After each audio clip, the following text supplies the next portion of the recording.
Class, this is Miss Cash. This is my second try at doing this video, so I'm a little grumpy, but I'm going to just show you a couple of example problems when you're solving quadratics with imaginary roots.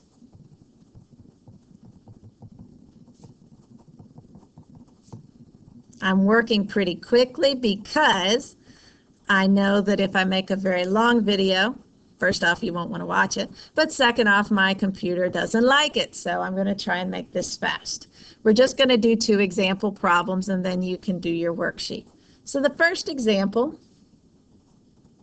is something like this. This doesn't have a term with just plain old x in it. It has x squared, and it has numbers, but no x. This is a key piece for doing it with square roots. I would flip that 10 to the other side. So I'll have x squared equals, when I flip it, it becomes minus 10, right? So -1 minus 10 is -11. And then I got to get rid of the squared, so I simply square root both sides. That leaves me with x on the left. And don't forget, anytime I square root to get an answer, I need a plus and a minus side of the answer. And we'll have the square root of -11. Well, my final step is that since I have a negative here, I want to switch that into I. Remember, anytime I square root a negative, it's I. So I'll have plus or minus I times the square root of 11. If 11 had simplified anymore like you were doing yesterday, you would do that as well. Pause if you need to for slowing it down, but I'm going to keep moving so I don't get too long here. We're going to do one more example, and this is one that we might do with the quadratic formula. So if we look at this example, what we want to do is make it equal to 0. So I'm going to take this 4p and flip it over to the left side. That'll give me 10p squared minus, nope, plus 4p now when I flip it, and plus 10. I'm also going to go through the quadratic formula fairly quickly because hopefully you're getting good at it. Let's slide that up. We're going to do A, B, and C. A is 10, B is 4, C is also 10. And then we're going to fill that into the quadratic formula. If I move too quickly, pause it.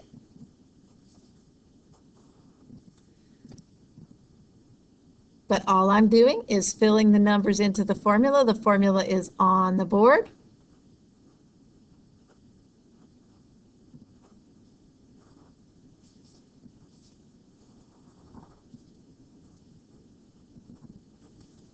All right, so there's my quadratic formula all filled in with A, B, and C. Now, I know I'm probably going to get an imaginary number. I also know that the instructions on the worksheet tell me, give me the answer in simplified radical form, which means don't give me a decimal. So all I'm going to do that is just figure out what's under the square root or under the radical. So I'm going to take only the part that I highlighted, and I'm going to put just that part in the calculator. So the 4 squared minus 4 times 10 times 10. And I made a mistake there. All right, there we go. Now I have exactly what I have highlighted in my calculator, not even the square root symbol, and I'm going to hit enter. I'm going to rewrite that on my paper as -4 plus minus the square root of -384 all over 2 times 10. Actually, I could probably do 2 times 10 in my head. That's 20. So next round, I'll write it as 20. Now the next piece is I need to see, can I reduce that -384? Well, I tried it with 4, and yeah, it reduced, but I figured I could try higher, so I tried 16. It also reduced, but looked like I could go even higher, and the highest number I found that was a perfect square that will divide into 384 is 64. So I divided that and I get 6. So I'm going to break 384 into 64 times 6.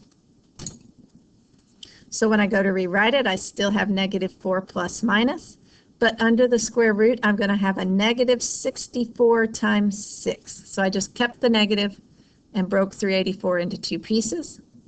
On the bottom, that 2 times 10 is the same as 20, so I'll go ahead and write that. Now I'm going to square root that negative 64. The square root of negative 64 is 8i. Don't forget the I because of the negative. And underneath the square root, I still have 6 all over 20. Now that looks pretty darn good, right? But we still got one more step. And this is back to sort of an elementary school thing. Is there a common factor, something I can divide them all by? Well, 4, 8, and 20 all divide by 4. So what I'm going to do is I'm going to divide every piece by 4. Divide by 4. 4 divided by 4 gives me, well, it's negative 4, so it'll give me negative 1. Plus or minus 8 divided by 4 will give me 2. Keep the I, keep the square root of 6. And 20 divided by 4 gives me 5. So that's the final answer. Now you may be thinking, I'll never get that far, okay? Get as far as you can. If you can get here, that'll give you some credit. If you can get it here, a little more. Here, almost all the way there, and here will get you A++, all right? So do as far as you can, simplifying that fraction and doing the best you can, not forgetting that you're going to have an imaginary number in your answer. All right, good luck with today's worksheet. That's it for the video, and I hope to see you soon.